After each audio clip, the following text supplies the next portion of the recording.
বিসমিল্লাহির রহমানির রহিম। ওরে নিশিগন্ধা এই মধুমন্দা সুরভি কোথায় পেলি বল? ওরে সূর্যমুখী কেন রইলি ঝুঁকি? কোন সে ব্যথায় আখি ছল ছল? ওরে নিশিগন্ধা এই মধুমন্দা সুরভি কোথায় পেলি বল? ওরে সূর্যমুখী কেন রইলি ঝুঁকি? কোন সে ব্যথায় আখি ছল ছল? ওরে শিউলি বেলি মধু পাপড়ি মেলি, ওরে জুই চামেলি বল কোথায় পেলি? ওরে শিউলি বেলি মধু পাপড়ি মেলি, ওরে জুই চামেলি বল কোথায় পেলি? কোথা পেলি এই ঘ্রাণ টলমল? ওরে সূর্যমুখী কেন রইলি ঝুঁকি? কোন সে ব্যথায় আখি ছল ছল? ওরে নিশিগন্ধা এই মধুমন্দা সুরভি কোথায় পেলি বল? ওরে সূর্যমুখী কেন রইলি ঝুঁকি? কোন সে ব্যথায় আখি ছল ছল? ওরে শাপলা সাদা ওরে হাসির ধাঁধা, ওরে শাপলা সাদা ওরে হাসির ধাঁধা, কেন এত হেসে যাস তুই? হাসি ভরা মুখ তুই কোথা পেলি বল? ওরে শাপলা সাদা ওরে হাসির ধাঁধা, ওরে শাপলা সাদা ওরে হাসির ধাঁধা। আসসালামু আলাইকুম ওয়া রাহমাতুল্লাহি ওয়া বারাকাতুহু। আলহামদুলিল্লাহি রাব্বিল আলামিন ওয়াসসালাতু ওয়াসসালামু আলা আশরাফিল আমবিয়া ওয়াল মুরসালিন নবিনা মুহাম্মদ ওয়া আলা আলিহি ওয়া সাহবিহি আত-তাইয়িবিন আত-তাহিরিন ওয়া মান তাবিআহুম বিইহসানিন ইলা ইয়াউমিদ্দিন। আম্মা বা'দ, ফাইন্না খায়রাল হাদিসি কিতাবুল্লাহ وخير الهدي هدي محمد صلى الله عليه وسلم وشر الأمور محدثاتها وكل محدثة بدعة وكل بدعة ضلالة وكل ضلالة في النار. ثم أما بعد، فأعوذ بالله من الشيطان الرجيم.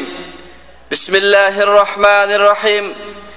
اليوم أكملت لكم دينكم وأتممت عليكم نعمتي ورضيت لكم الإسلام دينا. وقال الله عز وجل: وما آتاكم الرسول فخذوه وما نهاكم عنه فانتهوا. وقال الله عز وجل: يا أيها الذين آمنوا لا تقدموا بين يدي الله ورسوله واتقوا الله إن الله سميع عليم. وقد قال النبي صلى الله عليه وسلم: تركت فيكم أمرين لن تضلوا ما تمسكتم بهما كتاب الله وسنتي. وقال أيضا: كل أمتي يدخلون الجنة إلا من أبى. قيل: ومن يأبى يا رسول الله؟ قال: من أطاعني دخل الجنة ومن عصاني فقد أبى. জুবেল দাওয়া সেন্টার কর্তৃক আয়োজিত আজকের মাসিক ইসলামী জনসভায় আগত প্রাণপ্রিয় বাংলাভাষী ভাইরা, প্রথমে আমি মহান রব্বুল আলামিনের শুকরিয়া আদায় করছি যিনি আমাদেরকে আজ এই মাহফিলে সমাবেত করেছেন। দরুদ ও সালাম পেশ করছি আমাদের প্রিয় হাবিব প্রিয় রাসূল মুহাম্মদ মুস্তাফা সাল্লাল্লাহু আলাইহি সাল্লামের প্রতি, এবং আমি আপনাদের শুকরিয়া আদায় করছি যে আপনারা দূর দূরান্ত থেকে আজকের এই অনুষ্ঠানকে সাফল্যমণ্ডিত করার জন্য এই জায়গায় সমবেত হয়েছেন। আল্লাহ রাব্বুল আলামিন আপনাদের আগমনকে যেন কবুল করে নেন। যে উদ্দেশ্যে আমরা এখানে আজকে সমবেত হয়েছি, আল্লাহ রাব্বুল আলামিন যেন আমাদের উদ্দেশ্যকে বাস্তবায়ন করেন। আমরা যা বলবো এবং যা শুনবো তা থেকে যেন আমাদের দুনিয়া এবং আখিরাতের কিছু পাথেয় হয়, আল্লাহ আমাদের সেই ব্যবস্থা করে দেন। আপনারা সবাই জানেন আজকে আমাদের আলোচনার বিষয়বস্তু কি। ইতিপূর্বে ঘোষণা দেওয়া হয়েছে, বিষয়বস্তু হচ্ছে ইসলামের দৃষ্টিতে সুফিবাদ। সুফি শব্দটা আমাদের সমাজে খুবই পরিচিত। সুফিকুল শিরোমণি হযরতুল্লাহ আল্লাম দোজাহানের সুপারিশকারী কান্ডারি, এরকম বহু শব্দ, আল্লামা ফুলান মাদ্দাজিল্লাহুল আলী বা আল্লামা ফুলান হাফিজাহুল্লাহ, এরকম বহু শব্দ আমরা সমাজে শুনে থাকি। কিন্তু এই সুফি শব্দটি এর উৎপত্তি কোথা থেকে, ইসলামের স্থান কোথায়, সুফিবাদ, সুফি মন্ত্র, সুফিতন্ত্র এবং সুফিজম এ সম্পর্কে তাদের বই পুস্তকে কি আলোচিত হয়েছে এবং সুফি নামধারী লোকেদের আকীদা কি, তাদের সাথে কোরআন এবং সুন্নাহর সামঞ্জস্য কতটুকু, বিরোধিতা কতটুকু, এই সমস্ত বিষয়ে আমরা আলোচনা করব। বিষয়টা অত্যন্ত বড়, অনেক ব্যাপক। কেননা সুফিরা ইসলামের এমন কোন বিষয় তারা ছাড়েনি যেখানে তারা নিজেদের মতাদর্শকে নিজেদের মতো করে তারা সেখানে পেশ করে নাই। এজন্য প্রত্যেকটা বিষয় আলোচনা করে তাদের বই থেকে উপস্থাপন করে পেশ করলে অনেক সময়ের দরকার পড়বে।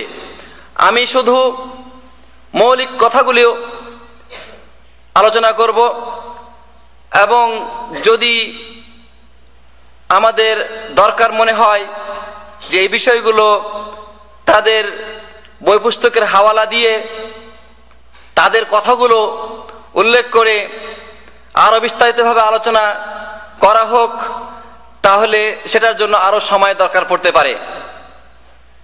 আমি মূল বিষয়ে প্রবেশ করার আগে পবিত্র কালামে পাক থেকে কয়েকটি আয়াত তেলাওয়াত করেছি এবং রাসূলের হাদিস থেকে দু একটি হাদিসও পাঠ করেছি। সেগুলি আমাদের আজকে আলোচনার ভূমিকা। কারণ সবকিছুর আগে কোরআন এবং সুন্নাহ, সবকিছুর আগে আল্লাহ এবং তার রাসূল। এজন্যে কোনো বিষয় আলোচনা করার আগে আমাদের মধ্যে এমন একটি সামঞ্জস্য থাকা উচিত, এমন একটি কন্ট্রাক্ট এবং ইত্তেফাক থাকা উচিত যে আমরা যেন এর বাইরে না যাই। আমাদের চিন্তা চেতনা, আমাদের আকীদা, আখলাক, আমল, চরিত্র সবকিছু যেন কোরআন এবং সুন্নাহর সাথে সীমাবদ্ধ থাকে। এজন্যে কোরআন এবং সুন্নাহর গুরুত্ব, রাসূলের অনুসরণ এবং আনুগত্যের গুরুত্ব এবং তার মহত্ব সম্পর্কে আমাদের সার্বক্ষণিক কিছু কিছু বিষয় স্মরণে রাখা উচিত, যাতে করে এগুলির উপর ভিত্তি করে আমরা অন্যান্য বিষয়কে ওজন করতে পারি, সেগুলিকে আমরা বুঝতে পারি। কোরআনে কারিমে আল্লাহ তাআলা বলে দিয়েছেন, আল-ইয়াওমা আকমালতু লাকুম দীনাকুম ওয়া আতমামতু আলাইকুম নি'মাতি ওয়া রাদিতু লাকুমুল ইসলাম দীনা। আজ আমি তোমাদের জন্য তোমাদের দ্বীনকে পরিপূর্ণ করে দিলাম, আমার নিয়ামত পূর্ণরূপে দান করলাম, আর তোমাদের জন্য জীবন ব্যবস্থা হিসাবে, দ্বীন হিসাবে ইসলামকে মনোনীত করলাম। আল্লাহ তাআলা বলছেন, মা আতাকুমুর রাসূলু ফাখুযুহু, রাসূল তোমাদেরকে যা দেন তোমরা তা গ্রহণ করো। ওয়া মা নাহাকুম আনহু ফান্তাহু, তিনি যে সমস্ত বিষয়ে বাধা দান করেন, নিষেধ করেন, তা থেকে বেঁচে থাকো। আল্লাহ তাআলা আরো বলছেন, ইয়া আইয়ুহাল্লাযিনা আমানু, তোমরা যারা ঈমানের দাবি করো, হে ঈমানদারগণ শুনে রাখো, লা তুকাদ্দিমু বাইনা ইয়াদাইল্লাহি ওয়া রাসূলিহি, তোমরা কোনো বিষয়ে আল্লাহ এবং তার রাসূলের উপরে চলে যেও না, তাদের অগ্রণী হয়ো না, তাদের আগে আগে তোমরা বলিও না, এবং আল্লাহকে ভয় করো। ইন্নাল্লাহা সামিউন আলিম, নিশ্চয় আল্লাহ সর্বশ্রোতা এবং সব সম্পর্কে তিনি জ্ঞান রাখেন। আল্লাহ আরো বলছেন, কুল ইন কুনতুম তুহিব্বুনাল্লাহ ফাত্তাবিউনি ইউহিব্বুকুমুল্লাহ ওয়া ইয়াগফির লাকুম যুনুবাকুম ওয়াল্লাহু গফুরুর রাহিম। আপনি বলে দিন, তোমরা যদি আল্লাহকে ভালোবেসে থাকো তাহলে তোমরা আমার অনুসরণ করো, অর্থাৎ রাসূলের অনুসরণ করো। তাহলে কি হবে? বিনিময়ে আল্লাহ রাব্বুল আলামিন তোমাদের ভালোবাসবেন এবং তা তোমাদের সমস্ত গুনাহ ক্ষমা করে দিবেন। নিশ্চয় তিনি ক্ষমাশীল এবং দয়ালু। আল্লাহ বলছেন, আতিউল্লাহ ওয়া রাসূলহু ওয়া লা তাওয়াল্লাউ আনহু ওয়া আনতুম তাসমাউন। তোমরা আল্লাহর আনুগত্য করো, রাসূলের আনুগত্য করো এবং তাদের আনুগত্য থেকে তোমরা পৃষ্ঠ প্রদর্শন করিও না জেনে শুনে। আল্লাহ আরো বলছেন ইন তুতিউহু তাহতাদু, তোমরা যদি তার অনুসরণ করো, তার আনুগত্য করো, তাহলেই তোমরা সঠিক পথ পাবে, হেদায়েতের পথ থাকবে। ওমা আলা রাসূল ইল্লাল বালাগুল মুবিন, কিন্তু যদি তোমরা তার থেকে পৃষ্ঠ প্রদর্শন করো, মুখ ফিরে নাও, তাহলে জেনে রাখো রাসূলের কাজ কিন্তু সুস্পষ্ট রূপে পৌঁছে দেওয়া, এছাড়া অন্য কোনো কাজ নয়। আল্লাহ আরো বলছেন ইয়া আইয়ুহাল্লাযীনা আমানু আতিউল্লাহ ওয়া আতিউর রাসূল ওয়া লা তুবতিলু আমালাকুম, হে ঈমানদারগণ তোমরা আল্লাহর আনুগত্য করো, রাসূলের আনুগত্য করো, আর এদের বিরোধিতা করে এদের বিপক্ষে গিয়ে তোমাদের আমলগুলোকে ধ্বংস করে দিও না। কেননা রাসূলের জন্যই, রাসূলের মাঝেই তোমাদের জন্য রয়েছে উত্তম আদর্শ। আল্লাহ বলছেন লাকাদ কানা লাকুম ফি রাসূলিল্লাহি উসওয়াতুন হাসানা, নিশ্চয়ই রাসূলের মাঝে তোমাদের জন্য রয়েছে সর্বোত্তম নমুনা। লিমান কানা ইয়ারজুল্লাহ ওয়াল ইয়াউমাল আখির, ওই ব্যক্তির জন্য যে আল্লাহকে আশা করে এবং কিয়ামতের দিবসে নাজাত পেতে চায়, তার জন্যই আল্লাহ এবং রাসূলের মাঝে রয়েছে উত্তম আদর্শ। এই জন্য রাসূল যেহেতু উত্তম আদর্শ, কিন্তু এই কথা অর্থ এটা নয় যে রাসূলই মুক্তিদানকারী, রাসূলই জান্নাতে নিয়ে যাবে, রাসূলের মাধ্যমেই আমরা নাজাত পেয়ে যাব। আল্লাহ বলছেন, রাসূলকে বলছেন যে আপনি জনগণকে শুনিয়ে দিন মা কুনতু বিদআম মিনার রাসূল, আমি কোন নতুন রাসূল নই যে আমি একজন মানুষ, আমার পূর্বে বহু রাসূল দুনিয়া এসেছে এবং তারা দুনিয়া থেকে চলে গেছে। মা ওমা আদরি মা ইউফআলু বি ওয়ালা বিকুম, আমি জানি না আমার আল্লাহ আমার রব আমার সাথে কি আচরণ করবেন, এবং আমি এটাও জানি না যে আল্লাহ রাব্বুল আলামিন তোমাদের সাথে কি আচরণ করবেন। ইন আত্তাবিউ ইল্লা মা ইউহা ইলাইয়া ওয়া মা আনা ইল্লা নাযীরুম মুবিন, আর আমার কাছে যা ওহী করা হয় আমি এর অতিরিক্ত অন্য কিছু আমি অনুসরণ করি না, আমি শুধু ওহী মেনে চলি, আর আমি তোমাদের জন্য একজন সুস্পষ্ট ভীতি প্রদর্শনকারী। সুতরাং যারা এই রাসূলের বিরোধিতা করবে, যারা এই রাসূলকে লঙ্ঘন করবে এবং তার উপরে অগ্রণী হবে, তাদেরকে আল্লাহ রাব্বুল আলামিন সতর্কবাণী করে দিয়েছেন ফালিয়াহযারিল্লাযিনা ইউখালিফুনা আন আমরিহি আন তুসিবাহুম ফিতনাতুন আও ইউসিবাহুম আযাবুন আলীম, তারা যেন সাবধান হয়ে যায়, সতর্ক হয়ে যায় যারা রাসূলের বিরুদ্ধাচরণ করে এবং তার বিপরীত কাজ করে থাকে, যে সাবধান হয়ে যায়, হতে পারে এই বিরোধিতার কারণে তারা ফিতনায় লিপ্ত হয়ে যাবে, অথবা কোন রকমের যন্ত্রণাদায়ক কঠিন শাস্তি তাদেরকে স্পর্শ করবে। আল্লাহ নবী সাল্লাল্লাহু আলাইহি ওয়াসাল্লাম বলে দিয়েছেন যে আমি তোমাদের জন্য দুটো জিনিস শিখে গেলাম, যতক্ষণ তোমরা এই দুটো বস্তুকে আঁকড়ে ধরে থাকবে কখনোই পথভ্রষ্ট হবে না। একটি হচ্ছে আল্লাহর কিতাব, আরেকটি কি রাসূলুল্লাহ সাল্লাল্লাহু আলাইহি ওয়াসাল্লামের সুন্নাত। অতএব এই সুন্নাতকে যে অনুসরণ করবে সে বিভ্রান্ত হবে না, পথভ্রষ্ট হবে না, আর যে পথভ্রষ্ট হবে তার ঠিকানা কোথায়? জান্নাত। এই জন্য আল্লাহ নবী সাল্লাল্লাহু আলাইহি ওয়াসাল্লাম বলে দিয়েছেন যে কুল্লু উম্মতি ইয়াদখুলুনাল জান্নাহ, আমার উম্মতের প্রত্যেক ব্যক্তি জান্নাতে প্রবেশ করবে, ইল্লা মান আবা, কিন্তু যে লোক জান্নাতে যেতে চায় না, জান্নাতে যেতে অস্বীকার করে। সাহাবায়ে কেরাম প্রশ্ন করলেন ওমান ইয়াবা ইয়া রাসূলুল্লাহ, জান্নাতে যেতে চায় না এমন লোক কে আছে, এমন হতভাগ্য কে আছে? তিনি বললেন মান আতাআনি দাখালাল জান্নাহ ওয়া মান আসানি ফাকাদ আবা, যে আমার আনুগত্য করলো সে জান্নাতে চলে গেল, সে জান্নাতে চলে গেল। ওয়া মান আসানি, এবং যে আমার নাফরমানি করলো সে জান্নাতে যেতে অস্বীকার করলো। সুতরাং রাসূলের নাফরমানি করে কোন ইবাদত বন্দেগী করলে সেই ইবাদত আল্লাহর কাছে কবুল হবে না। এই জন্য আল্লাহ নবী সাল্লাল্লাহু আলাইহি ওয়াসাল্লাম সতর্ক করে দিয়েছেন যে সাবধান, ইসলাম ধর্ম নিয়ে কোনো বাড়াবাড়ি করা চলবে না, অতিরঞ্জন করা চলবে না। হালাকাল, তিনি বলছেন ইয়াকুমুল গুলু, তোমরা সাবধান বাড়াবাড়ি করা থেকে। ফাইন্নামা আহলাকা মান কানা ক্বাবলাকুম আল গুলু ফিদ্দিন, তোমাদের পূর্বে যারা ছিল তারা ধ্বংস হয়ে গেছে, বিভ্রান্ত পথভ্রষ্ট হয়েছে এই ধর্মের মাঝে বাড়াবাড়ি করার কারণে। তিনি আরো বলেছেন হালাকাল মুতানাত্তিউন, যারা বাড়াবাড়ি করে তারা ধ্বংস হয়ে গেছে এবং তারা ধ্বংসপ্রাপ্ত হয়। তিনি বলেছেন, আরো বলেছেন লা তুসাদ্দিদু আলা আনফুসিকুম, তোমরা নিজেদের প্রতি কঠোরতা করিও না, এমন কিছু বিধান নিজেদের রচনা করে নিও না যাতে নিজেদের নফসের প্রতি জুলুম হয়, কঠোর হয়ে যায়। ফায়ুসাদ্দিদুল্লাহু আলাইকুম, যদি নিজেরা কঠোরতা করো নিজেদের প্রতি, আল্লাহও কঠোরতা চাপাইয়ে দিবেন। ফাইন্না কওমান সাদ্দাদু আলা আনফুসিহিম, কেননা ইতিপূর্বে কিছু দল নিজেদের প্রতি তারা রূঢ়তা এবং কঠোরতা করেছে, আল্লাহ রাব্বুল আলামিন তাদেরকে কঠোরতার মধ্যে ফেলে দিয়েছেন। এবং ওই কঠোরতার মধ্যে তারা তাদের জীবন অতিবাহিত করতে গিয়ে এই গির্জা এবং ওই এই সমস্ত ইবাদতের গৃহ তারা বানিয়ে নিয়েছে এবং তারা রাহবানিয়াত বা বৈরাগ্যবাদকে তারা গ্রহণ করে নিয়েছে। এই বৈরাগ্যবাদ আল্লাহ রাব্বুল আলামিন কারো জন্য লিখে দেননি এবং এটা ইসলামে অনুমোদিত নয়। এই ভূমিকার পরে আমরা এখানে যা বুঝলাম সেটা হচ্ছে ইসলাম ধর্ম পরিপূর্ণ। ইসলাম ধর্মে কোরআন এবং সুন্নাহ এবং সালাফে সালিহিন সাহাবায়ে কেরাম ছাড়া ইসলাম ধর্ম নেই।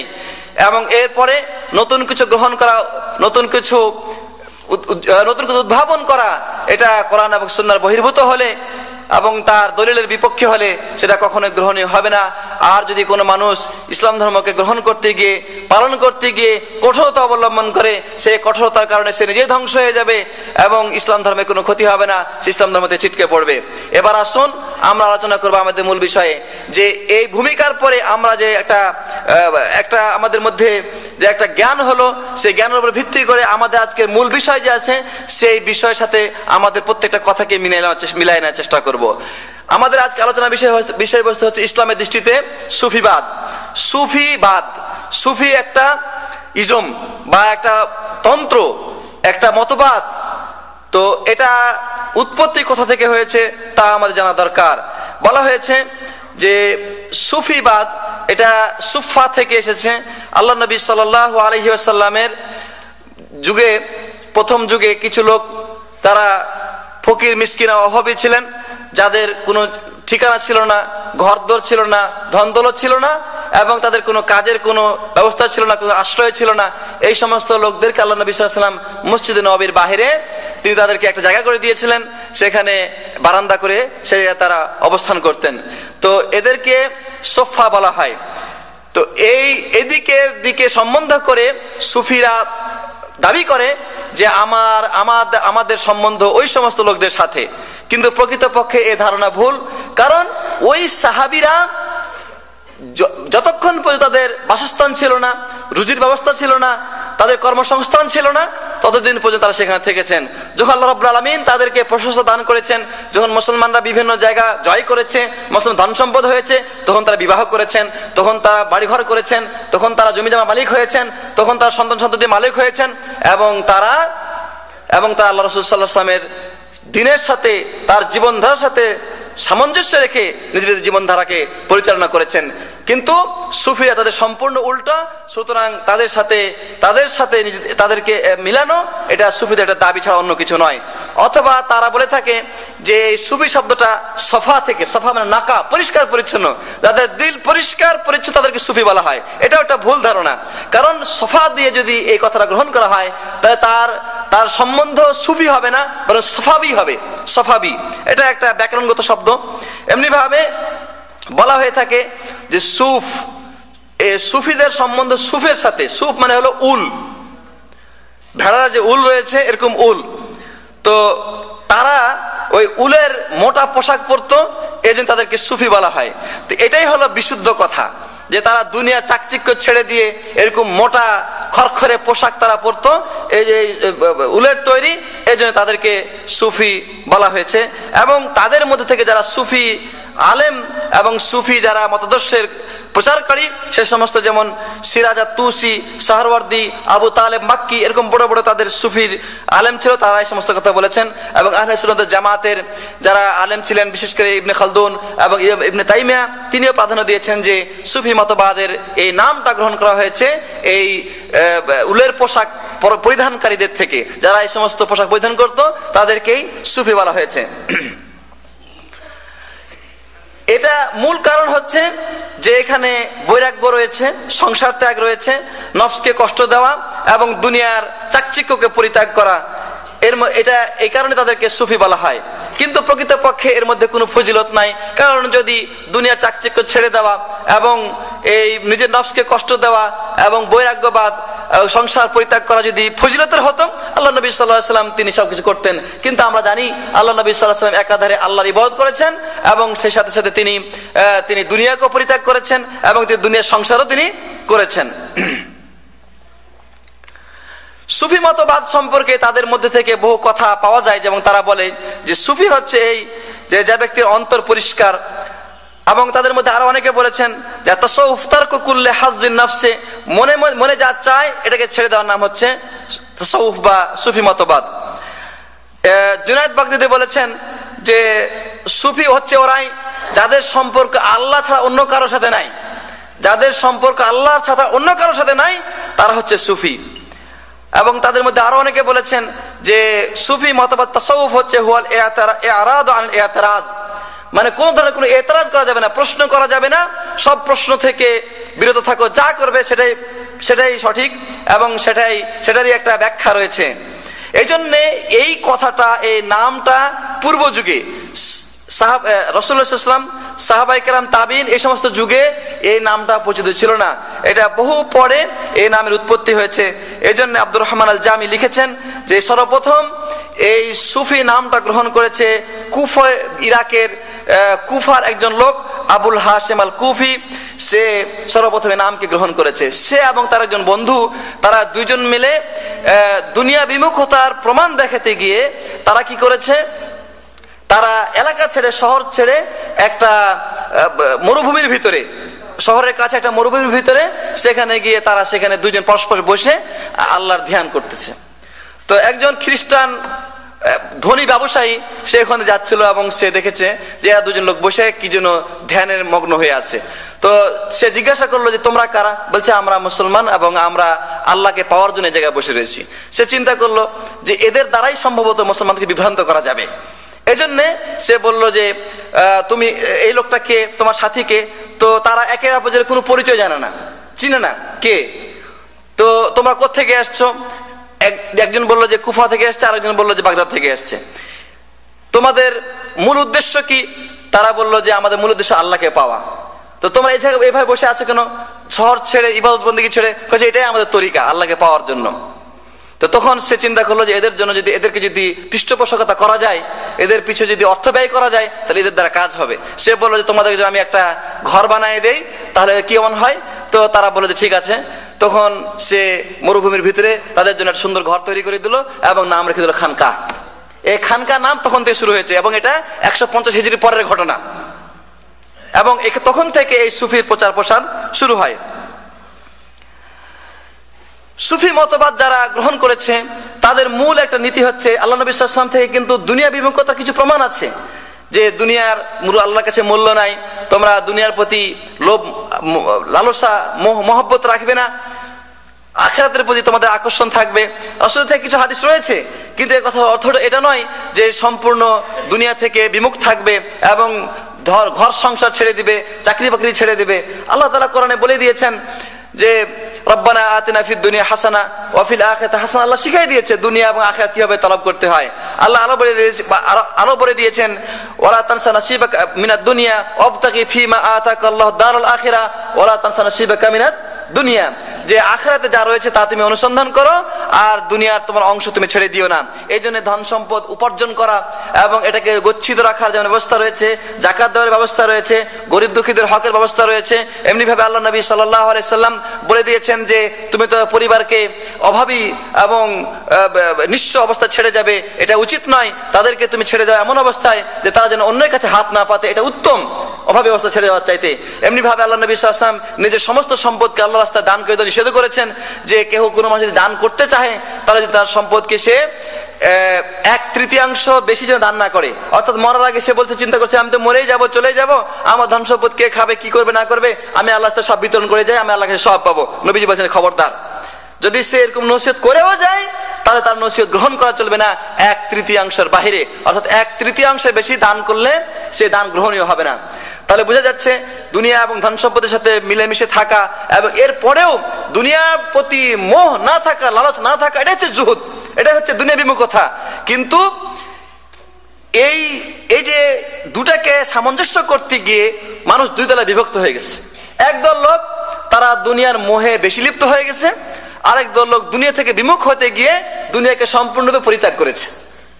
তো সেই যুগে এরকম হয়েছে, আল্লাহ নবী সাল্লাল্লাহু আলাইহি ওয়াসাল্লামের যুগের পরে, সাহাবীদের যুগের পরে, তাবেঈনদের যুগে যখন মুসলমানদের মধ্যে এরকম বিভিন্ন বিজয় হয়, মুসলমান ধন সম্পদ গনিমত লাভ করে, তখন এরকম এই গনিমতের কারণে ধন সম্পদ পেয়ে একদল লোক তারা দুনিয়ার মধ্যে নিজেদেরকে লিপ্ত করে এবং দুনিয়ার নাজ নেয়ামত চাকচিক্যের মধ্যে ভুলে যায়, ইবাদত বন্দেগীর ব্যাপারে অলস হয়ে পড়ে। তাদের বিপরীতে একদল লোক ওই জুহুদ বা দুনিয়া বিমুখতাটাকে প্রাধান্য দেয় এবং প্রাধান্য দিয়ে তারা কি করে, তারা আল্লাহ রাব্বুল আলামিন ইবাদত বন্দেগী বেশি করতে যাওয়ার কারণে তাদের মধ্যে তখন এই চিন্তা শুরু হয় যে আমরা কিভাবে আল্লাহ ইবাদত বন্দেগী করব, দুনিয়ার সাথে মিলে ইবাদত বন্দেগী করা যাবে না, এই জন্য সংসার ত্যাগ করতে হবে, বিবাহ শাদী করতে হবে না, দুনিয়া ধন সম্পদের সাথে সম্পর্ক ছিন্ন করতে হবে। এবং এখান থেকে এই সুফি মতবাদের এই ফিকরা বা এই চিন্তা শুরু হয়েছে। এজন্য তাদের যে সমস্ত আলেম রয়েছে সুফি মতবাদের, তাই সে আলেমদের মধ্যে সোহরাওয়ার্দী, ইবনে আরবি, বাজিদ বুস্তামি, আহমদ রিফাই, ইব্রাহিম বিন আদহাম, এই সমস্ত বড় বড় আলেম রয়েছে তাদের সুফি মতবাদের, যারা এই সমস্ত বিষয় সুস্পষ্ট উল্লেখ করেছে। যেমন সোহরাওয়ার্দী বলছেন যে সুফি মতবাদের মূল আদর্শ হলো কম খাওয়া, কম ঘুমানো, কম কথা বলা এবং মানুষ থেকে সম্পূর্ণ বিচ্ছিন্ন থাকা, লোকালয় থেকে মানুষের সাথে সংমিশ্রণ থেকে আলাদা থাকা এবং একাকী অবস্থায় নির্জন অবস্থায় ইবাদত বন্দেগী করা। এবং তারা যুক্তি দেয় আল্লাহ নবী সাল্লাল্লাহু আলাইহি ওয়াসাল্লাম আল্লাহকে পেয়েছিলেন, কোরআন পেয়েছিলেন কোথায় গিয়ে? গারে হেরাতে গিয়ে। সুতরাং গারে হেরার মতো যদি লোকালয় ছেড়ে দিয়ে, ব্যবসা বাণিজ্য ছেড়ে দিয়ে, সংসার পরিবার ছেড়ে দিয়ে যদি এরকম নির্জনে জঙ্গলে গিয়ে বসবাস করা যায় এবং সেখানে একাকী অবস্থায় ধ্যানে মগ্ন থাকা যায়, তাহলে একসময় আল্লাহকে পাওয়া যাবে। কিন্তু তারা জানে না যে আল্লাহ নবী সাল্লাল্লাহু আলাইহি ওয়াসাল্লাম সে জায়গায় কোরআন পাওয়ার পরে তিনি আর কখনোই সে গারে হেরাতে আর যান নাই, তিনি কোরআনের নির্দেশ মোতাবেক তার নিজের জীবনকে পরিচালনা করেছেন। সুতরাং রাসূলের মাঝে রয়েছে আদর্শ, রাসূলের আগের জীবনটা যদি আদর্শ হয়ে থাকতো, আল্লাহ নবী সাল্লাল্লাহু আলাইহি ওয়াসাল্লাম সেই গারে হেরে বারবার যেতেন। তিনি বলতেন যে আহারে গারে হেরা আমার এত দোয়ার বরকতের জায়গা যে এখানে যাই তুমি কোরআন পাইছি, সুতরাং আমি এখানে আরো সময় দেই, এখানে আরো শ্রম দেই, এখানে আমি দিন কাটাই, আরো ধ্যান করি, আরো কিছু পাইতে পারি। কিন্তু রাসূল তার জান নাই। এজন্য তাদের এই নীতি হচ্ছে যে দুনিয়া বিমুখতা এবং এই ধ্যানে মগ্ন থাকা। এমনি ভাবে বায়েজিদ বুস্তামি বলেছেন যে তাকে প্রশ্ন করা হলো যে আপনি কিভাবে মারিফত শিখলেন, তো সে বলছে যে ক্ষুধার্ত পেট নিয়ে এবং উলঙ্গ শরীর নিয়ে। শরীরে কোনো কাপড় থাকা চলবে না, কোনো নিয়ামত থাকা চলবে না, কোনো ধরনের কোনো এই যে দুনিয়াবি চাকচিক্য এর সাথে জড়িত থাকা চলবে না। আর পেটের ভিতরে যদি থাকে, পেট আরাম থাকে, পেটে যদি ক্ষুধা না থাকে, তাহলে দুনিয়ার প্রতি আকর্ষণ আসবে এবং মানুষ আল্লাহ বিমুখ হয়ে যাবে। এই জন্য আল্লাহকে পেতে হলে, জানতে হলে, আল্লাহর মারিফত পেতে হলে কি করতে হবে? ক্ষুধায় থাকতে হবে, দুনিয়াকে পরিত্যাগ করতে হবে। আহমদ রিফাই বলেছেন যে আমি ভালোবাসি আনা উহিব্বু লিল মুরিদ আল জুআ ওয়াল উরা ওয়াল ফুকরা ওয়াল যুল। আহমদ রিফাই একজন বড় সুফি, সে বলেছে যে মুরিদের এরকম হওয়া উচিত, সে আল্লাহকে পেতে চাইলে সে ক্ষুধায় থাকবে, উলঙ্গ থাকবে এবং মিসকিন ফকির অবস্থায় থাকবে এবং সমাজে নিকৃষ্ট অবস্থায় সে বসবাস করবে। এজন্য একটা ঘটনা আছে যে আবু বকর ফারগানি একজন বড় সুফি, একদিন তার লোকজন নিয়ে, প্রায় 70 জন, মিশরের একজন সে সুফি ছিল, 70 জন সাথী নিয়ে কোন এক সফরে সে বের হয়েছে। তো যাওয়ার পথে অনেক দূর গেছে, কিছু লোক ওই আর চলতে পারে না, খানা পিনা নাই, তখন তারা পিছনে পড়ে গেছে এবং তার সবচেয়ে নিকটবর্তী যারা তারা তার সাথে চলতে লেগেছে। এরকম 10-12 জন লোক তার সাথে ছিল। যাওয়ার পরে কোন এক এলাকায় একটা গির্জা দেখতে পেয়েছে। তো তার সঙ্গী সাথী যারা আছে তাদের কিছু লক্ষ্য করে বলছে তোমরা মনে ক্ষুধা এবং পিপাসায় কাতর হয়ে গেছে, তোমরা আর পারতেছ না সামনে থেকে অগ্রসর হতে, তো দেখি আমরা এখান থেকে কিছু খানা পিনা পাই কিনা। সেখানে যা দেখে একজন পাদ্রী রয়েছে। তো পাদ্রীর কাছে যখন তারা গেছে তখন পাদ্রী বুঝে নিয়েছে যে এরা খানা পিনা চাচ্ছে। তখন পাদ্রী বলতেছে যে মুসলমান রাহেবরা এসেছে, মুসলমান পাদ্রীরা এসেছে, মুসলমান সুফিরা এসেছে, তাদেরকে তোমরা কিছু খানা পিনার ব্যবস্থা দাও। তাদের মধ্যে সবুর নাই, ধৈর্য নাই। তখন ওই ফারগানি, আবু বকর ফারগানি, সে সুফি বলছে, হ্যাঁ এত বড় কথা, আমার মুসলমানদের মধ্যে ধৈর্য নাই, সবুর নাই, আমরা ক্ষুধা পিপাসাকে বরদাস্ত করতে পারি না, তুমি কত পারো? প্রতিযোগিতা। কিরকম প্রতিযোগিতা? কয় ঠিক আছে, তুমি বাইরে যাও, এই গির্জার বাইরে যাও, যা মনে চায় তুমি খাও এবং পান করো, পেট ভর্তি করে খাও, তারপরে এসে আমার সাথে প্রতিযোগিতা করো, কতদিন না খেয়ে থাকতে পারো। আমি কিন্তু ইতিপূর্বে 3 দিন থেকে না খেয়ে আছি। তো এই কথা বলে কয় ঠিক আছে। হ্যাঁ, একটা শর্ত হলো, চুক্তি হলো যে পরাজিত হবে সে তার বিপরীত লোকের ধর্ম গ্রহণ করবে। আমি যদি পরাজিত হয় আমি খ্রিস্টান হয়ে যাবো, আর তুমি পরাজিত হয় তুমি মুসলমান হয়ে যাবে। এইভাবে তারা চুক্তি করলো এবং এই সমস্ত কথা তাদের বইয়ে লেখা আছে এবং ওই বইগুলি ব্যাপক আকারে বই, অনেক বড় বড় বই আছে, সেই বইয়ের মধ্যে লেখা আছে। এরপরে তারা প্রতিযোগিতা শুরু করলো। এভাবে 41 দিন অতিবাহিত হয়ে গেল, তারা কোনো খানা পিনা করে না। এরপরে ওই পাদ্রী মানে হয়ে গেছে, আর পারতেছে না, সে দরজায় করাঘাত করতেছে যে আমাকে খাইতে দাও, আমাকে পানি দাও। তখন ওই আবু বকর ফারগানি তার দিকে চেয়ে রয়েছে এবং বলতেছে যে এবার হয়েছে, কাদের সবুর বেশি, কাদের ধৈর্য বেশি। তো এইভাবে তারা নাকি ক্ষুধার প্রতিযোগিতা করে থাকে। এই বৈরাগ্যবাদ, এটা হচ্ছে সুফিবাদের মূল থিওরি। ইব্রাহিম বিন আদহাম, যার কথা বহুত আলোচনা শুনবেন আপনারা, অজনসিও শুনবেন। ইব্রাহিম বিন আদহামে বালখের কিন্তু রাজা ছিল, বালখ এলাকার, রাশিয়ার একটা শহর, সে বালখ এলাকার সে রাজা ছিল। তো ওই এলাকার সে প্রধান ছিল। একদিন রাত্রে ঘুমায় রয়েছে, সে শুনে তার মা তার ছাদের উপরে কটকট কটকট আওয়াজ করতেছে। তো আওয়াজ দিল, কে ছাদের উপরে? তখন ছাদের উপর থেকে আওয়াজ আসছে যে আমি একজন গায়েবী লোক, তুমি কি করছো সেখানে? কয় আমার একটা উট হারিয়ে গেছে, আমি খুঁজছি। কই ছাদের উপর উট পাওয়া যায় নাকি? কই এটা হলো আভ্যন্তরীণ কথা এবং এটা হচ্ছে গোপন কথা, ভেদের কথা, এটা তুমি বুঝবে না।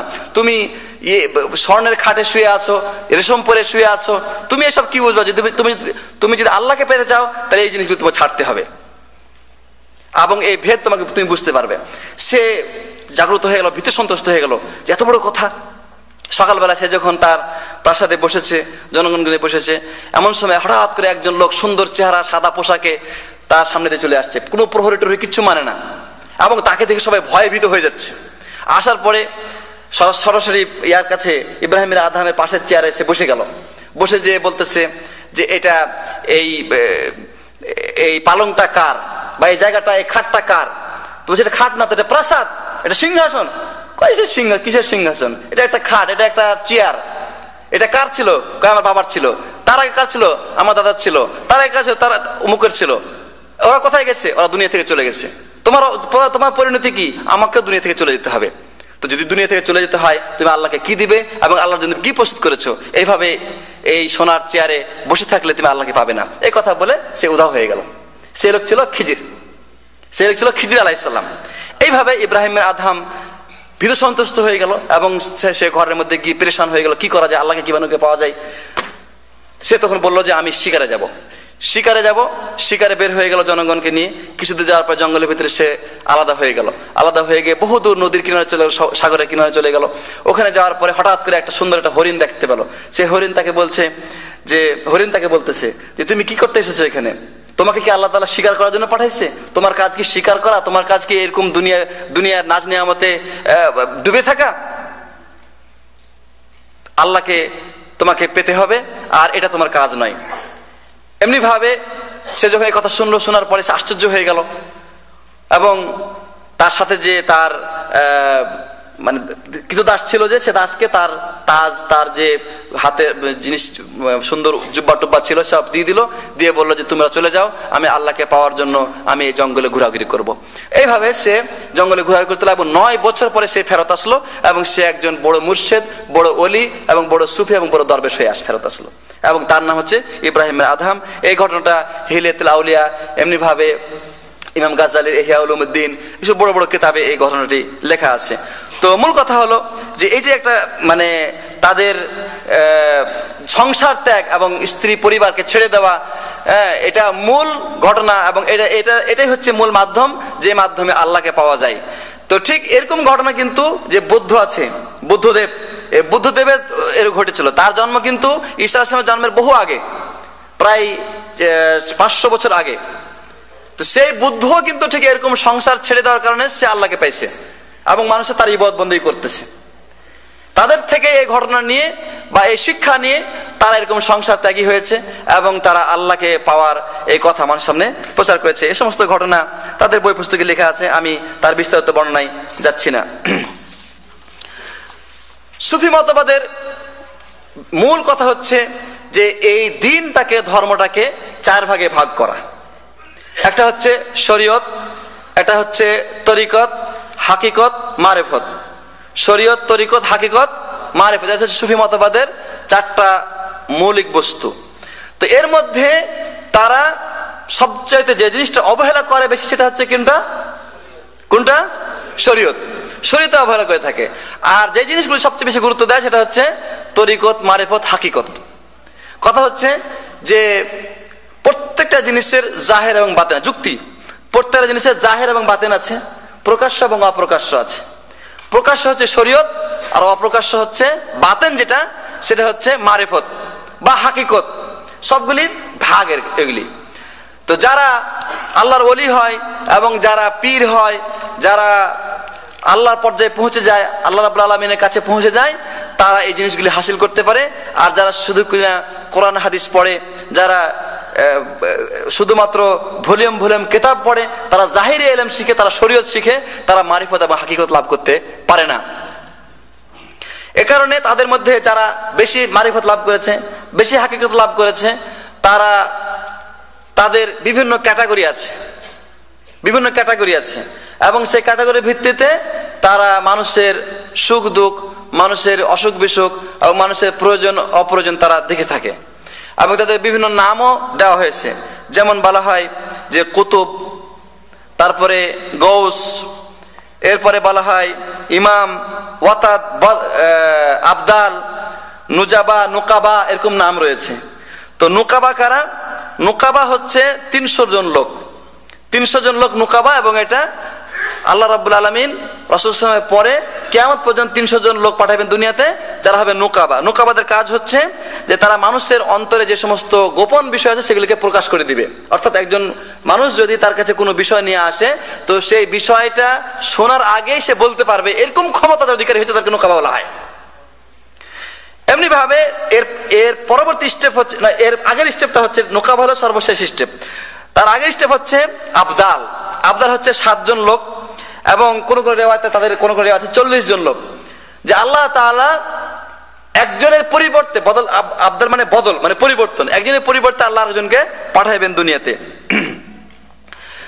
তাদের কাজ হচ্ছে, মানে তারা বিভিন্ন সময় যেখানে তারা বসবাস করে সেখানে বসে থেকে বিভিন্ন জায়গায় সফর করতে পারে।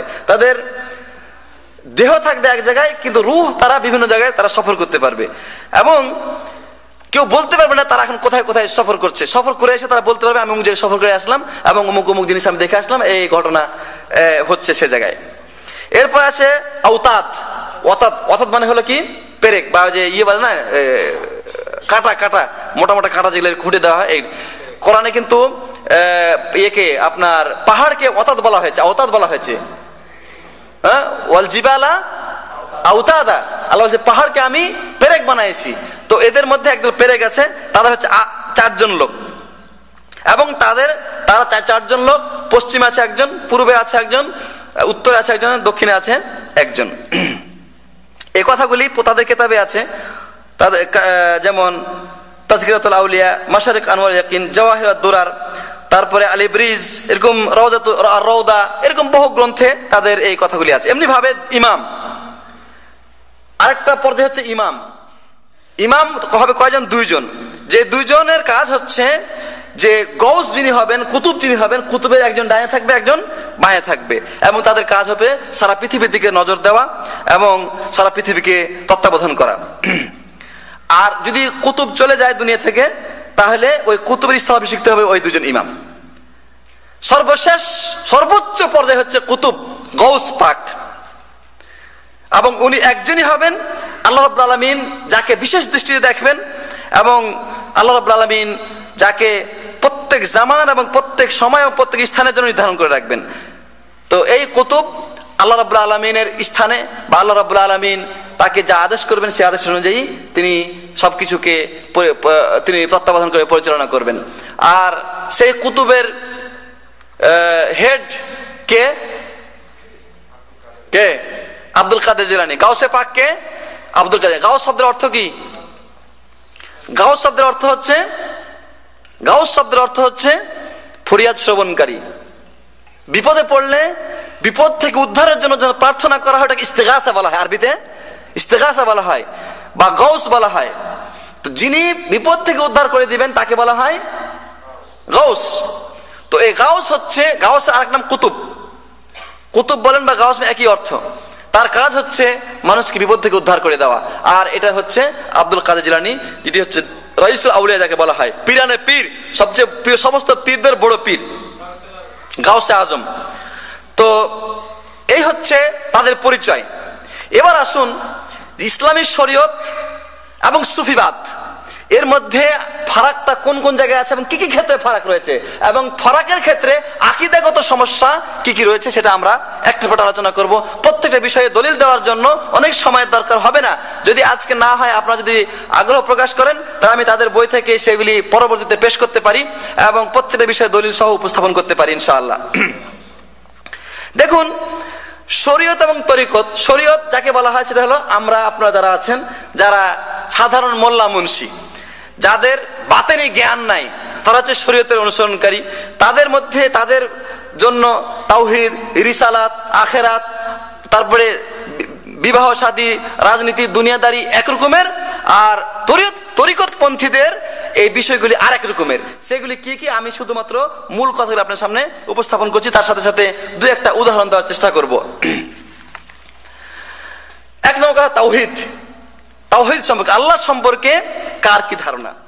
যারা আহলে সুন্নাত ওয়াল জামাত অনুসরণকারী এবং যারা শরীয়ত অর্থাৎ কোরআন এবং সুন্নাহ, যেটা আমি আলোচনা করে আসলাম প্রথমে আয়াত দিয়ে, তাদের এটা যারা অনুসরণকারী তাদের মধ্যে তাওহীদ হচ্ছে আল্লাহর একত্ববাদ। আল্লাহ রাব্বুল আলামিন তিনি পৃথিবী সৃষ্টি করেছেন, তিনি হায়াত মতের মালিক, তিনি রিজিক দানকারী এবং তিনি মৃত্যু দানকারী, এবং তিনি সবকিছু ইবাদতের মালিক। সমস্ত ইবাদতের একমাত্র অধিকারী কে? আল্লাহ রাব্বুল আলামিন। সব ধরনের গুণাবলী তার রয়েছে এবং তিনি নিজস্ব গুণাবলীতে পরিপূর্ণ। তাদের মতে, আহলে সুন্নাত ওয়াল জামাতের মতে, কারো কাছে কোনো বিপদ উদ্ধার প্রার্থনা করা যাবে না, কোনো মুসিবতে তাকে কাউকে ডাকা চলবে না, এবং কাউকে হাজের নাজের কেউ উপস্থিত আছে আমার কথা শুনছে এরকম কোনো বিশ্বাস করা চলবে না। এ হচ্ছে তাওহীদের সংক্ষিপ্ত কথা। এবং যারা সুফি মতবাদের বিশ্বাসী তাদের মতে তাওহীদ হচ্ছে এই যে এই পৃথিবীর যা কিছু রয়েছে সব আল্লাহর তার মধ্যে অংশ রয়েছে, এবং যেটাকে তারা বলে ইত্তেহাদুল উজুদ বা আল হুলুল, যে যা আছে তা সব একই, অর্থাৎ এক আল্লাহ থেকে এসেছে। হুলুল যেটাকে বলা হয়, অর্থাৎ আল্লাহ রাব্বুল আলামিন সবকিছুর ভিতরে রয়েছেন। এই জিনিসটা তাদের হচ্ছে মূল আকীদা। এবং এই আকীদার ভিত্তিতে যেহেতু সব বস্তুর ভিতরে আল্লাহ রয়েছে, সেহেতু আল্লাহ রাব্বুল আলামিনকে তারা এরকম ধারণা করে যে আল্লাহ রাব্বুল আলামিনের প্রকৃত জাত বা সত্তা বলতে কিছু নাই।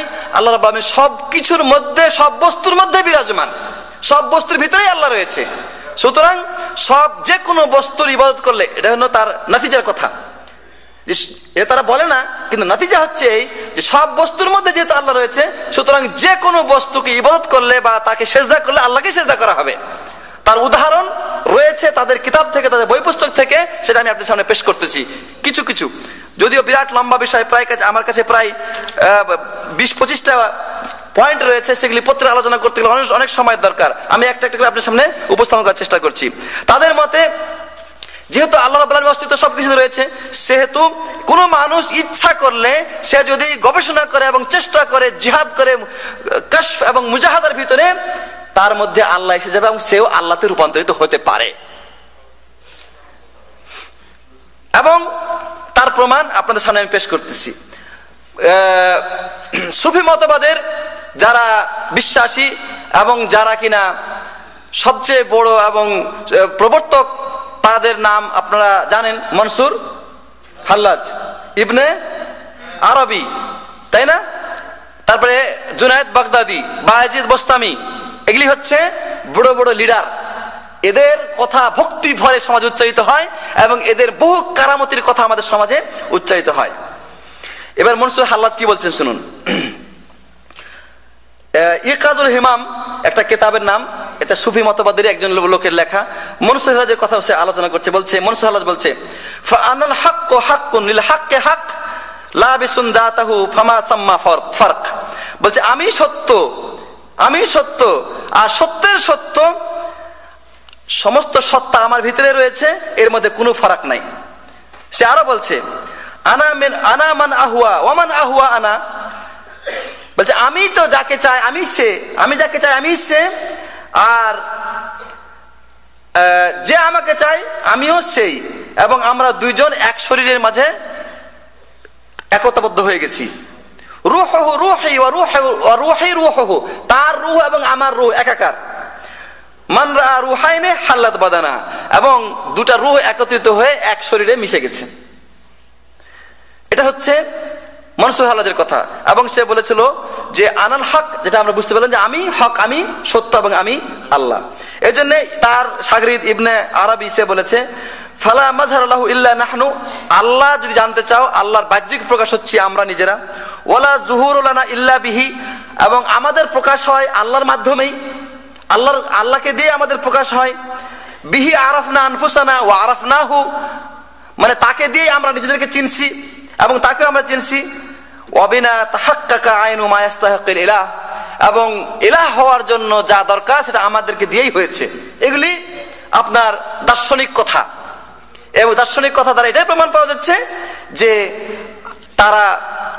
তাদের মাঝে আল্লাহ অনুপ্রবেশ করেছেন এবং সুতরাং তারা আল্লাহতে রূপান্তরিত হয়ে গেছে। এই জন্য হায়দার আল আমালি সে লিখেছে যে লাইসা ফিল উজুদ সিওয়াল্লাহ, এই উজুদ বলতে এই উপস্থিত যা রয়েছে সে তাতে আল্লাহ ছাড়া অন্য কিছু নাই, সবকিছু আল্লাহ। এমনি ভাবে ইবনু আজিব আল হাসানি তিনি ইবনু ওয়াফাতে বর্ণনা করেছেন, তিনি বলছেন যে জামিউল আলামিন লাহু জিলাল, সারা পৃথিবী হচ্ছে আল্লাহর ছায়া, সারা পৃথিবী হচ্ছে কি আল্লাহর ছায়া, সুতরাং সবকিছুর মধ্যেই আল্লাহ রয়েছে। নাসাফি বলছে, তাদের আরেকজন নেতা নাসাফি বলছে ইন্নাল্লাহা হুয়াল মওজুদ হাকিকাতান, এই যে পৃথিবীর সৃষ্টি দেখতে পাচ্ছেন এটাই হচ্ছে আল্লাহ, এটাই হচ্ছে প্রকৃত আল্লাহ। ওয়াল আলামু, মানুষ যে ধারণা করে যে সারা পৃথিবী জাহান, এটা হচ্ছে ওয়াহাম এবং খেয়াল, একটা খেয়াল, এটা একটা ধারণা, কল্পনা, সবকিছুতেই আল্লাহ রয়েছে। অনেক কথা আছে যে লাইসা ফিল কাউনি সিওয়াহু, পৃথিবীতে আল্লাহ ছাড়া অন্য কিছু নাই। ফাহাল ফিল ওজুদে আহাদুন সিওয়াল মালিকুল হক, এই সৃষ্টি করে যা দেখা যাচ্ছে এখানে আল্লাহ ছাড়া অন্য কিছু আছে। লা মওজুদা সিওয়াল্লাহ, আল্লাহ ছাড়া অন্য কিছু মওজুদ নাই, সবকিছুর মধ্যেই আল্লাহ রয়েছে। এজন্য এক সুফি যে আবুল হাসান নুরি, সে সুফি একদিন রাস্তাতে হেঁটে যাচ্ছে, তো কুকুরে ডাকতেছে, কুকুর চিৎকার করছে, কুকুরে ঘেউ ঘেউ শুনে বলছে লাব্বাইক ওয়া সাদাইক, বলছে লাব্বাইক ওয়া সাদাইক, আমি হাজির তোমার দরবারে। তার মানে সে বুঝেছে যে কুকুরের ভিতরে কি আল্লাহ আছে এবং আল্লাহ ডাকছে সেটা। নাউযুবিল্লাহ মিন যালিক। তো এমনি ভাবে বাকাই একজন সুফি, সে তাদের আলেম থেকে বর্ণনা করছে যে সে জিজ্ঞাসা করছে যে আল্লাহ কোথায়, তখন সে বলছে যে প্রত্যেক বস্তুর ভিতরে আল্লাহ রয়েছে, তুমি কি দেখো না? প্রত্যেক বস্তুর মধ্যে তুমি যদি গবেষণা করো, চিন্তা করো, তাহলে তুমি আল্লাহকে দেখতে পাবা। তখন একটা গাধা সে হেঁটে যাচ্ছে, কই এই গাধা, কই এই গাধার ভিতরে আছে, কই গাধার গোবর, কই গোবরের ভিতরে আল্লাহ আছে। নাউযুবিল্লাহ মিন যালিক। ইবনে আরবি কবিতা পাঠ করে ওয়ামাল কালব ওয়াল খিনজিরু ইল্লা ইলাহুনা, কালব এবং খিনজির এটা আমাদেরই ইলাহ। এই হচ্ছে তাদের আকীদা আল্লাহ সম্পর্কে সংক্ষেপে কিছু আলোচনা আপনাদের সামনে আমি পেশ করলাম। তাদের এই সমস্ত কেতাবের ভিতরে এই কথাগুলি আলোচিত হয়েছে। সুতরাং তাওহীদে, শরীয়তের তাওহীদ কি এবং হাকিকত বা তরিকত পন্থীদের তাওহীদ কোন পর্যায়ের, এটা আপনারা বুঝতে পারলেন। আমাদের দেশে এই ধারণা আমরা পোষণ করে থাকি যে আল্লাহ তাআলা নিরাকার, তিনি সব জায়গায় সবকিছুতে কি বিরাজমান। বুঝতে পেরেছেন যে আল্লাহ বিরাজমান কেন সব জায়গায়? এখন যত কাল্লা তত আল্লাহ, সব জায়গায় আল্লাহ রয়েছে। এই আকীদা হিন্দুদের কাছ থেকে নেওয়া হয়েছে। হিন্দুদের রাম বা তাদের যে ভগবান, তার কোনো আকার নাই, তার কোনো আকার নাই, এক এক সময় এক এক রূপ ধারণ করে সে দুনিয়া অবতরণ করে। কখনো রাম, কখনো নারায়ণ, কখনো শিব, কখনো গণেশ, কখনো ঠাকুর, কখনো বিভিন্ন নামে সে দুনিয়াতে আগমন করে থাকে। আর তাদের মধ্যে আরেক দল বেড়ে গিয়ে ঠিক তার অনুরূপ ধারণা পোষণ করে বলেছে যে শেষ যুগে আল্লাহ তাআলা তিনি আহমদের রূপ ধারণ করে, মুহাম্মদের রূপ ধারণ করে আগমন করেছেন। মুহাম্মদ এবং আহমদ এবং আহাদ এর মাঝে কোনো ফারাক নাই। মিমের পর্দা উঠিয়ে দিলে সেখানে আহাদকে তুমি নিরঞ্জন দেখতে পাবা। তাহলে মিমের শুধু ফারাক, ও যে মুস্তাবি আরশ থা খোদা হোকার উতার পড়া হয় মদিনা মে মুস্তফা হোকার, যিনি আরশে খোদা হয়ে তিনি সমাসীন ছিলেন, তিনি মদিনায় মুস্তাফা হয়ে নেমে এসেছেন। এটা হচ্ছে তাদের তাওহীদ সম্পর্কিত আকীদা। এবার আসুন, সময় কম, রিসালাত সম্পর্কে তাদের শরীয়তের আকীদা কি এবং সুফিবাদের আকীদা কি। আমরা জানি নবী এবং রাসূল তারা সমস্ত যুগে, যে যুগে তারা এসেছিলেন, তারা সেই যুগের সর্বশ্রেষ্ঠ মানুষ এবং তারা সেই যুগের সমস্ত নবী রাসূল সেই যুগের তারা নবী রাসূল ছিলেন। আমাদের রাসূল সাল্লাল্লাহু আলাইহি ওয়াসাল্লাম তিনি সমস্ত যুগের জন্য, তিনি পরবর্তী যুগের সমস্ত যুগের কিয়ামত পর্যন্ত তিনি সকলের জন্য তিনি রাসূল। কিন্তু এদের মতে, সুফিদের মতে যারা ওলি তাদের মর্যাদা নবীদের সমপর্যায়ে। কেননা আগে একজন মানুষ নবী হতে হলে তাকে ওলি হতে হবে, আল্লাহর বন্ধু হতে হবে, আল্লাহ যাকে ভালোবাসবেন তাকে আল্লাহ নবী করবেন। সুতরাং নবী হওয়ার আগে ওলি হইতে হবে। সুতরাং ওলির মর্যাদা নবীর চাইতে কখনো কখনো বেশি। যে কথাটা আমি একটু আগে আপনাদের সামনে বললাম যে ওয়াহদাতুল উজুদ সম্পর্কে, অর্থাৎ সবকিছুর ভিতরে আল্লাহ রয়েছে এবং আল্লাহর ছায়া সব জায়গায় রয়েছে এবং মানুষও আল্লাহ, মানুষের ভিতরে আল্লাহ ঢুকতে পারে, তার একটা উদাহরণ আমি আপনাদের সামনে এখানে পেশ করছি। আমাদের একটি অতি পরিচিত কিতাব তার একটা কোটেশন উল্লেখ করে। আমাদের অতি পরিচিত কিতাব ফাজাইলে আমল, চিনেন তো আপনারা? ফাজাইলে আমলের নাম কে শুনেননি? হাত উঠান তো দেখি। ফাজাইলে আমলের নাম কে শুনেননি? কেউ নাই, সবাই শুনেছেন। ফাজাইলে আমল আপনার ফাজাইলে সাদাকাত 185 নম্বর পৃষ্ঠা, এবং এটার সংশোধিত সংস্করণ আপনার 1 আগস্ট 1999, কারণ বিভিন্ন কপি হলে তার পৃষ্ঠা উল্টাপাল্টা হইতে পারে, কিন্তু 1999 যেটা ছাপানো হয়েছে সেটার ফাজাইলে সাদাকাতের 185 নম্বর পৃষ্ঠায় এই ঘটনা আছে। শেখুল মাশায়েখ হযরত গাঙ্গুহি রহমাতুল্লাহ আলাই, যিনি সুফি মতাদর্শের একজন বড় আলেম এবং যিনি তাবলিগ জামাতের একজন গুরু এবং যিনি বুজুর্গ ব্যক্তি, তিনি একটি চিঠি লিখছেন। তিনি শিও মুর্শিদ শেখুল আরব ওয়াল আজম, মানে হযরত হাজী ইমদাদুল্লাহ মুহাজির মক্কি, হাজী ইমদাদুল্লাহ মুহাজির মক্কি, যিনি আরবেরও শায়েখ এবং অনারবদেরও কি শায়েখ, তার কাছে উনি চিঠি লিখছেন। উনি মক্কায় থাকেন এবং উনি থাকেন কোথায়? ভারতে। তিনি তার খেদমতে চিঠি লিখছেন। চিঠির ভাষা হচ্ছে এই যে, হে আমার দুই জাহানের আশ্রয়স্থল, হে আমার দুই জাহানের আশ্রয়স্থল। লিখছে যে হে আমার দুই জাহানের আশ্রয়স্থল, হে আমার দুই জাহানের আশ্রয়স্থল। এটা অর্থ কি? বাংলা অনুবাদ কি আপনি বলেন?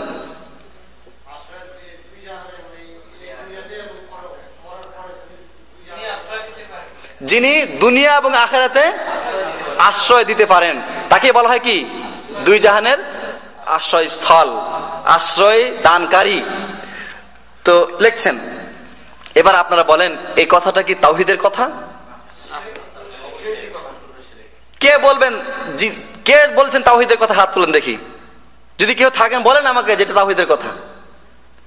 নিঃসন্দেহে সমস্বরে এক বাক্যে সবাই বলবেন এটা কি কথা? শিরকি কথা। আশ্রয় দেওয়ার মালিক কে? ওয়ালান আজিদা মিন দুনিহি মুলতাহাদা। আল্লাহ বলছেন আমি আল্লাহ ছাড়া, রাসূলকে বলতে বলছেন আপনি বলে দিন যে আমি আল্লাহ ছাড়া আর কাউকে আশ্রয় দানকারী আমি পাই না। আল্লাহ ছাড়া আর কেউ আশ্রয় দিতে পারে না।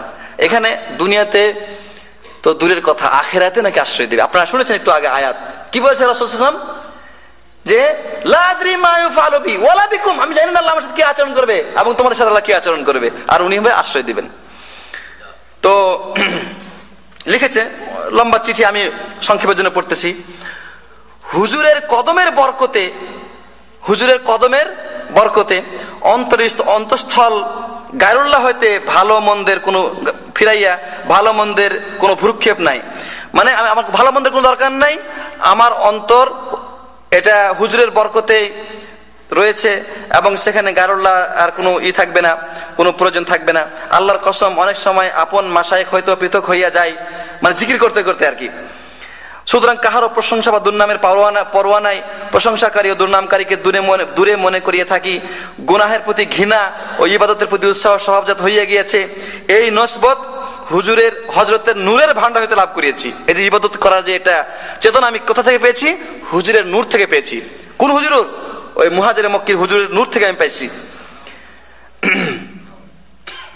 অধিক লেখা বেয়াদবি মনে করিতেছি। হে আল্লাহ, এবার ভালকে শুনেন, হে আল্লাহ ক্ষমা করো। হযরতের এরশাদে এই সব কিছু লিখলাম, মানে আমি যা লিখলাম এটা ওই আমার মুর্শিদের নির্দেশে লিখলাম। মিথ্যাবাদী আমি কিছুই নই, শুধু তোমার ওই ছায়া। হে আল্লাহ, আমি তোমার ওই ছায়া। কার ছায়া? আল্লাহর ছায়া। আমি কিছুই নই, আমি যাহা কিছু সব তুমি। আমি কিছুই নই, আমি যাহা কিছু সব তুমি তুমি, আমি কিছুই নই, আমি যাহা কিছু সব তুমি তুমি। এটা হচ্ছে ওয়াহদাতুল ওজুদ বা হুলুলের কথা, যে এখানে আল্লাহ ছাড়া আল্লাহ মানুষের ভিতরে ঢুকে যায় এবং সে জিকির করতে করতে এমন এক সময় আসে তার মধ্যে আল্লাহ প্রবেশ করে, সুতরাং সে আসেই আল্লাহ রূপান্তরিত হয়ে যায়। এর জন্য বলা হয়েছে আকসিরু মিন যিকরিল্লাহ হাত্তা ইয়াকুলু মাজনুন, তুমি জিকির করো এমন অবস্থায় যে জিকির করতে করতে তোমাকে যেন মানুষ পাগল বলে। সেই পাগল অবস্থায় যখন পাগল হয়ে যাবে, যখন ফকির দেখবেন হেঁটে বেড়াচ্ছে রাস্তা রাস্তায়, তখন কি বলবেন? কি বলে আমরা? আল্লাহর পাগল। না, ন্যাংটা পাগল ঘুরে বেড়াচ্ছে, তাকে দেওয়া দিলে কিছু মিলতে তো পারে, আল্লাহর পাগল। তোমরা তো বুঝবে না, এর ভিতরে ভেদ আছে। তো এই একটা উদাহরণ দিলাম, এরকম উদাহরণ ভুরি ভুরি রয়েছে, যে উদাহরণগুলি আমাদের সামনে একটা একটা করে আসবে আলোচনা ইনশাআল্লাহ। আহলে সুন্নাত ওয়াল জামাতের আকীদা হচ্ছে, শরীয়তের আকীদা হচ্ছে আল্লাহকে দেখার ব্যাপারে। আল্লাহকে দেখার ব্যাপারে আকীদা হচ্ছে যে পৃথিবীর কোন চোখ আল্লাহকে দেখতে পারবে না, আল্লাহ রাব্বুল আলামিন সবাইকে দেখবেন।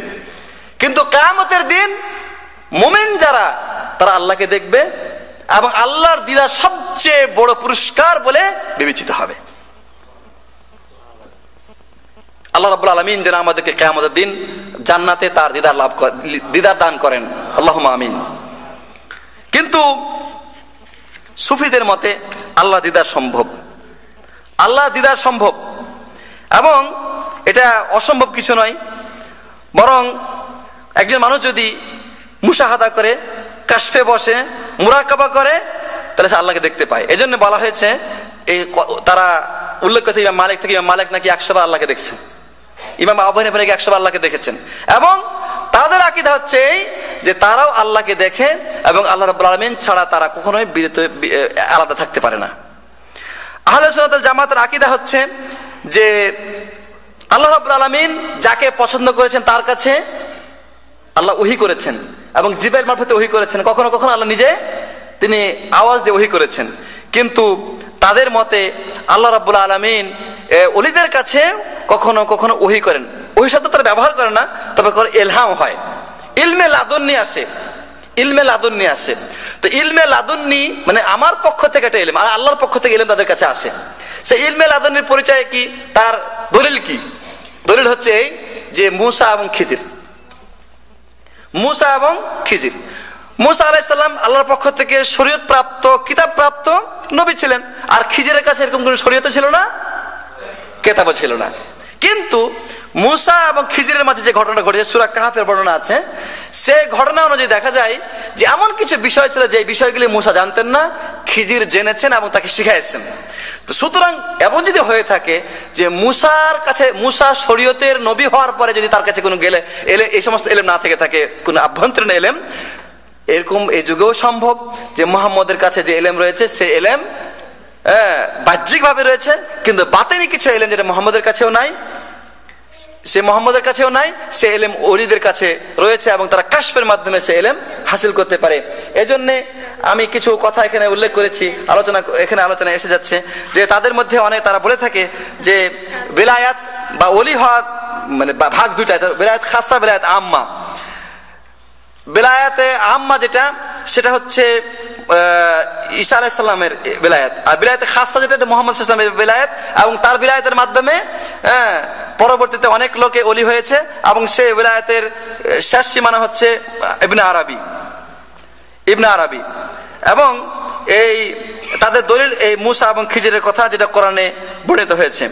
তো যেমন করে মূসা আলাইহিস সালাম, যে খিজির যেমন মূসার থেকে শরীয়ত থেকে বের হয়ে গেছিল, সুতরাং বর্তমান যুগেও মুহাম্মদের শরীয়ত থেকে যদি কোনো বের হয়ে যায়, তাহলে সে খিজিরের কাছ থেকে ওই শিক্ষা লাভ করতে পারবে, যেমন করে ইব্রাহিম বিন আদম এই খিজিরের কাছ থেকে সে অনুপ্রেরণা লাভ করে সে আল্লাহর ওলি হতে পেরেছে।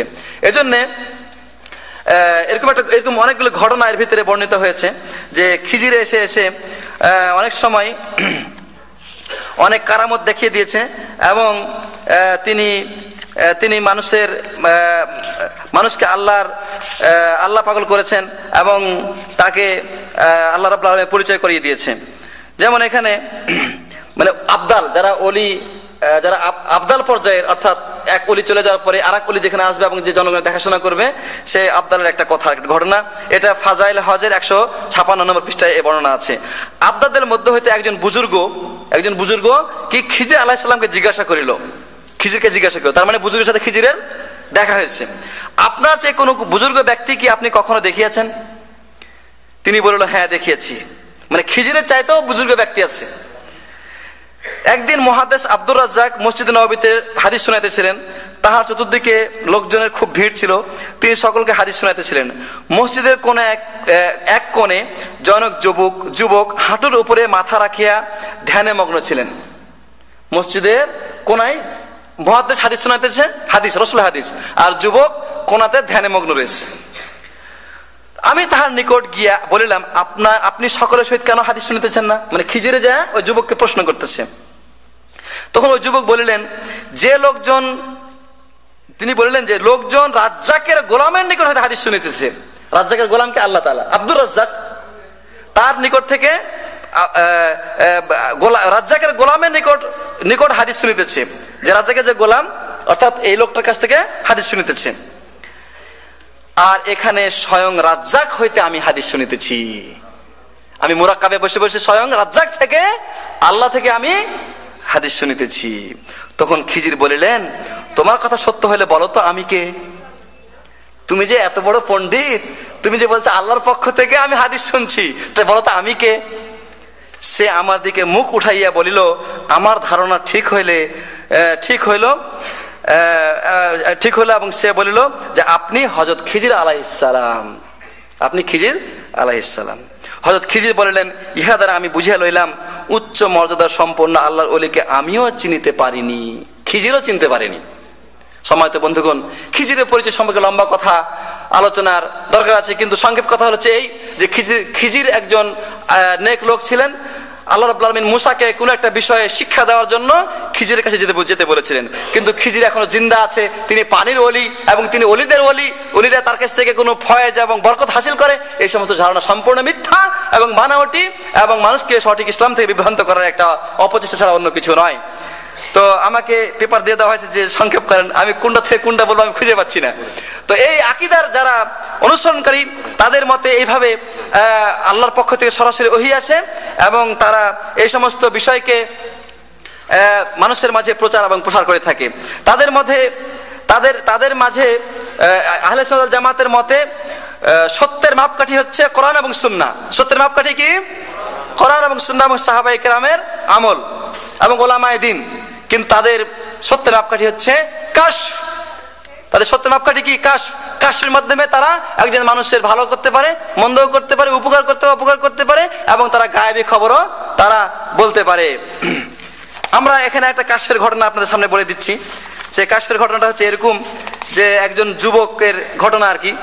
শেখ আবু ইয়াজিদ কুরতুবী বলছেন যে আমি শুনেছিলাম যে ব্যক্তি 70,000 বার কালিমা পড়বে সে দোজখ হতে নাজাত পাইবে। যে ব্যক্তি 70,000 বার কালিমা পড়বে সে দোজখ থেকে নাজাত পাবে। এই শুনিয়া আমি নিজের জন্য 70,000 বার এবং আমার স্ত্রীর জন্য 70,000 বার এবং এই রূপে এই কালেমা কয়েক নেশাব আদায় করিয়া পরকালের ধন সংগ্রহ করি। কথা বুঝলেন তো? এটা ফাজাইলে জিকির 115 নম্বর পৃষ্ঠায় আছে। ফাজাইলে জিকির 115 নম্বর পৃষ্ঠায় আছে। তো উনি 70,000 বার করে এই নেশাবগুলি আদায় করলেন। আমাদের নিকটে একজন যুবক কাশফওয়ালা বলিয়া খ্যাতি লাভ করিয়াছিল। মানে তার কাশফ হইতো আর কি, সে কাশফের মাধ্যমে অনেক কিছু বলতে পারতো, অনেক দেখতে পারতো এবং অনেক কিছু সে জানতে পারতো। এটা লেখক ফাজাইলে আমল। আপনি আগে ছিলেন না, এখন এসে আপনি জিজ্ঞেস করছেন লেখককে। বলছে সে নাকি ওই যুবক নাকি বেহেশত এবং দোজখ দেখিতে পাইতো। কিন্তু আমার সন্দেহ হলো, এটা কোনো কথা হলো নাকি যে সে বেহেশত দেখতে পায়? কে বলছে? আবু ইয়াজিদ কুরতুবী বলতেছেন। তো এক সময় ওই যুবক আমার সহিত আহার করিতে বসে হঠাৎ চিৎকার করিয়া উঠিল। খেতে বসেছে, বেশে চক করে চিৎকার করে উঠছে এবং বলল যে আমার মা দোজখে জ্বলছে, মানে তার মা দোজখে জ্বলিতেছে। তাহার অবস্থা আমি নিজে দেখতে পাচ্ছি, যুবকে দেখতে পাইতেছে। যুবকের অস্থিরতা দেখিয়া কুরতুবী বলেন, ও 70,000 কালেমা পড়ছে না জাহান্নাম থেকে বাঁচার জন্য, এরকম অনেকগুলো নেশাব আমি জমা করে রাখছি, মনে মনে একটা নেশাব আমি তার মাকে দান করে দিলাম। যুবকের মায়ের জন্য বকশিশ করিয়ে দিলাম, কিন্তু এক আল্লাহ ব্যতীত আমার অন্তরের খবর আর কেহ জানে না। হঠাৎ যুবক বলিয়া উঠিল যে চাচা, আমার মা দোজখের আযাব হইতে নাজাত পাইয়া গেলেন। আমার মা দোজখের আযাব থেকে নাজাত পাইয়া গেলেন। কুরতুবী বলেন মানে এই কেসা যে বর্ণনা তিনি বলেন যে এই কেসা দ্বারা আমার দুটা জ্ঞান হলো। কি জ্ঞান হলো? প্রথমত 70,000 কালেমা পড়লে তার বরকত কি, তার বরকত হলে জাহান্নাম থেকে বাঁচা যায়। আর দ্বিতীয়ত হচ্ছে যে ওই যুবক যে কাশফ জানে বা তার কাশফের মাধ্যমে সে যে তার কারামতি আছে, এটা প্রমাণ হলো। নাউযুবিল্লাহি মিন যালিক। তাহলে জাহান্নাম থেকে বাঁচার জন্য কি করণীয়? এইরকম কালেমা পড়ো আর বকশে দাও। কাশফের মাধ্যমে আপনার খবরও এসে যাবে যে সে জাহান্নাম থেকে নাজাত পেয়ে গেছে।